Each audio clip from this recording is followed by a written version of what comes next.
What's up, y'all? It's your boy Apex Laurent, and I'm here with your girl D Whip. What up? Yeah, that's me. That's she an artist. But for real though. And if you don't know, now you know. Yo, Diamond, it's been a while since we've gotten a chance to chat. Yes. Welcome to If You Don't Know, Now You Know. How about you tell the people a little bit about yourself? So, I'm an artist here at Temple. I'm in my senior year. I'm from Baltimore, Maryland. I'm trained in the fine arts, so sculptures, paintings, drawings. But I'm really interested in expanding my horizon, getting into some, new things I might not be so, developed in. But it's all about learning. It's all about the process. So you got a clothing brand started. You got your that's my logo. It's all about the branding. So Diamond, what is it that really got you started in like working in art and deciding to really take it and run with it rather than just something you do on the side?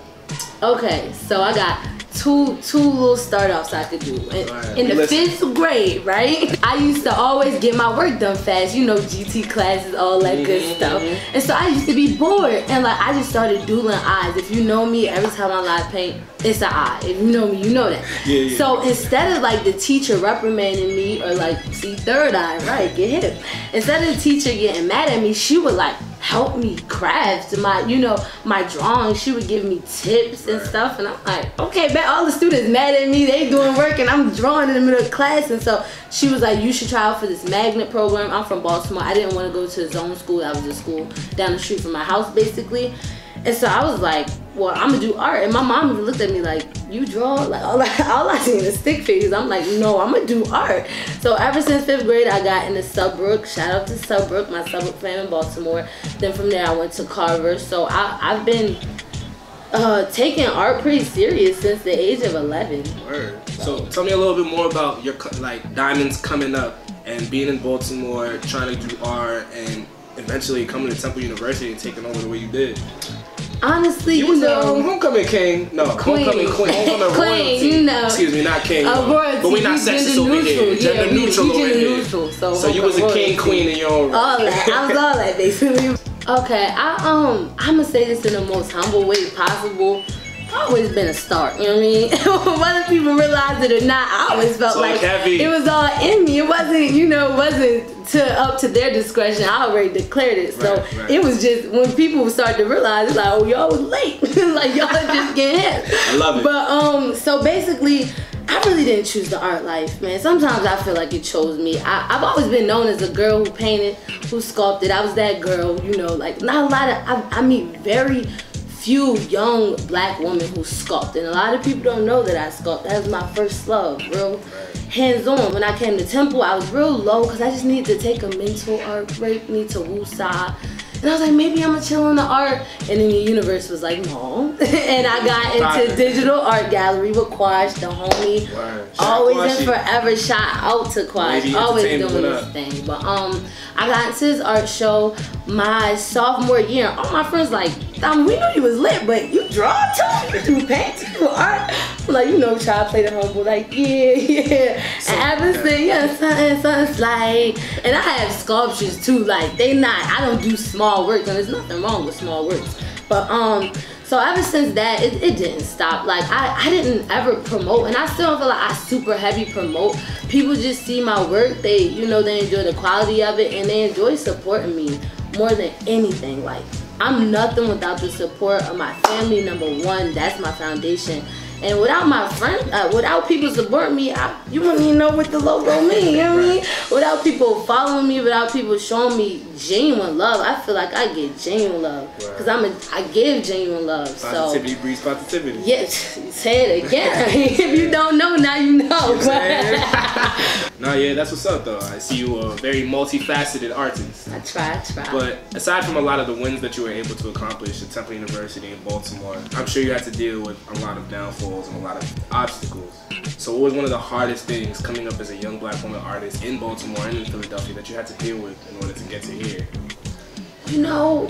I'm very fortunate and I am very blessed, and I don't want to make my struggles less important or invalidate my struggles, but I'm very fortunate, and I feel like my biggest struggle would be me being stagnant, because it's when people are constantly, you know, saying congratulations to you, you ain't even did nothing. They congratulating you, telling you how wonderful you are. It's so easy to get stuck and to get complacent and to get content, you know, and to not work towards growth. So I feel like I went through a period where I was content for a second, and I feel like that really stifled me, because I kind of, and it's not even big-headed. It's like, well, you know, they saying good job, you know what I mean? Like, it's a false sense of achievement. But lately I've been making sure to not mistake activity for achievement.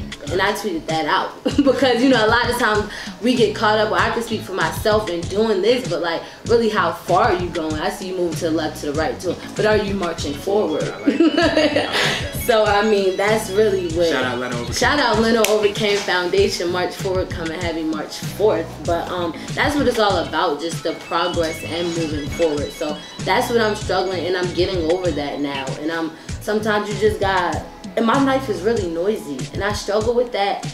And I'm always so open with my life, so people always are open with the critiques. And now I'm learning how to move as a vessel and letting it flow through and take what I need, rather than a container or a well that just gets filled with all these, you know, confused, like this one said I should do, this one said I should, and I just be like, oh, wait a minute. What do I want to do? Like, you know, you kind of forget, like, so many people, and they have, you know, they're people you look up to, mentors. They have credentials, this, that, third. They know you since you was born. So it's not just anybody, but sometimes you got silence and noise, you know. So that's that's really where I'm at right now. I like that. So dealing with those obstacles and having to avoid complacency, what was the solution that you figured out that kind of is gonna make Diamond, or I'm gonna call you by your brand, that's gonna make DWHPP get up every day, improve itself every day, and keep finding that achievement you was talking about rather than activity? You know, for a while I was surrounding myself with people who were just preaching at me what I should do. But then I started surrounding myself with mentors, with my friends like Leonard, or, you know, all different people who were forcing me to dig deeper into what I wanted to do. Like, you know what I mean? So I feel like I changed who I surrounded myself with, but not only, I changed how I was digesting information. So it was more so within how it's really, you know, you're your biggest enemy, critic, all that. Like, at the end of the day, it's you. Right. You know what I mean? So at this point, I'm kind of facing my faults and moving forward because I want to, because I want to be better, and because I want to be the best. Right. You know, for a while, I just was content, you know, with certain stuff, but now I'm like, nah, I want more. Like, that's it. I think I need a little bit more. Like, oh, let me get a little bit more on top of that. Like, so now I'm just I'm trying to cultivate that beast, honestly, because I'm a real chill person. I'm not competitive, but now I want winning. Right, as you should, though. Yeah. It's definitely people tend to forget that in this world of business and entrepreneurship, it is a competition, and that's what you have to focus on. And it's not about killing people on the side and making sure, trying to kill their dreams or kill their passion or anything like that, but focus on what you want to do is definitely. I feel like you right, but honestly the biggest competition is yourself, you know what I mean? Because when you do it right, you're the only one in your lane. Ain't nobody to the right or to the left. So I love that energy. Yeah. Speaking of the people around you and who you like, the company that you do keep, how has your social life changed, being that you got into such a spotlight, coming to Temple, being in Philly? Like, I know you was drawing for Cardi, you was drawing for, who else were you drawing for? Give me a couple I did Common. Okay. My soul brother. I did Fetty, Larry Fitzgerald. Wow. I live painted at an event honoring Magic Johnson. I met Beyonce mom. Shout out Miss Tina. Talk heavy one time. I met a few people like Dougie Fresh. I was at live painting at events with Mary, like out in LA. So I've been exposed, but you know, I'm the same person. You know but have the people around you change? Okay, so this is really how my social life developed through Temple. I came in, I'm lit, you know, I love college. I'm out every freshman party, I'm there. I'm like party girl, nothing crazy or dangerous, but I'm out. And like people always hit me like I was a plug, like what's the event, what's the move, I had a whole list, a whole chain. I hired you as a promoter for real. Shoot, right, we rolling deep to the BSU meetings, we here, we there. But then after a while I started painting. Everybody started like stop hitting me up about parties. They started hitting me up about paintings. Like, you know, I'm like, you know, I think they want to move. They like, so my mom's birthday coming up and I'm gonna need this painting.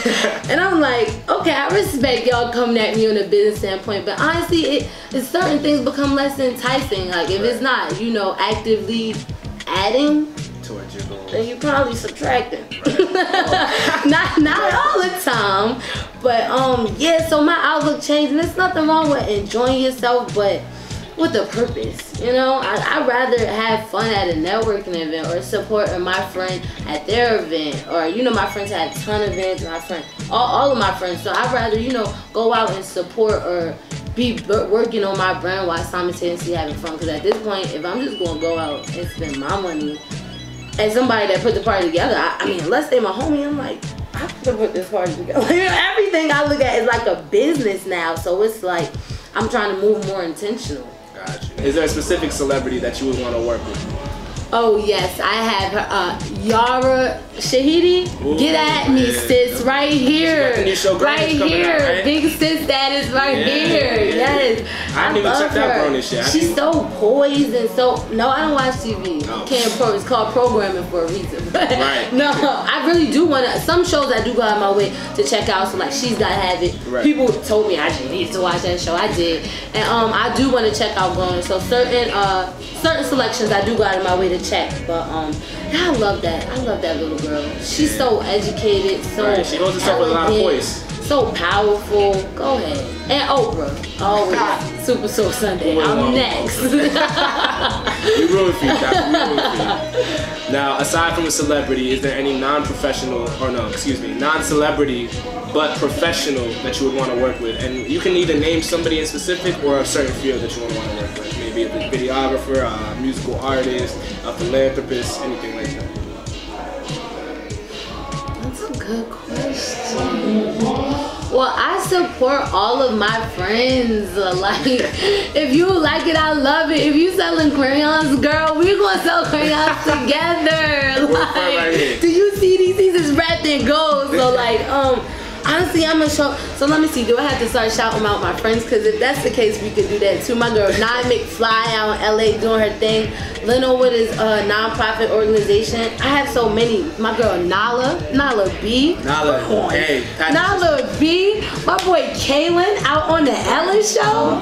Let's go. We all winning so good. I know it's so many more people, but that's just the name few. Because if I didn't own them few, I'd be sitting on this couch all day. But no, that's just a few. That's just a very select few. No, I definitely hear you, and I appreciate you taking the time, Diamond, to really tell us a little bit more about yourself. Now, here on If You Don't Know, Now You Know, we gotta make sure that our guests exit the right way. You gotta leave the viewers with a little something for yourself. So what we have here is 3 options for you. 1, the hot seat. 20 seconds of any question that comes to mind. 2, 20-second freestyle. 20 seconds, just drop a little couple bars for the viewers, you know what I'm saying? MC Whip, what's up? Or you can take the cop out and just give us 3 things you want to achieve this year. We will try to freestyle because, like, honestly, I don't do that, but I mean, okay. I'm feeling it today. We got freestyle, and if you don't know, now you know. Okay, so can I get a beat? You want a beat? You want? I got you with a beat right here. We're gonna get you some instrumentals later, but I'm gonna. Hey. And we here on the show with my boy LaRock, cause if you don't know, now you know. Hey, got that beat on the phone, I'll give it to you twice, then get one more like, hey, cause we wrapping it up, cause we in the cut, like what's up, hey. Get at me, I know. I appreciate you coming out, telling me you hold me forever. You know what I'm saying? If you don't know, now you know.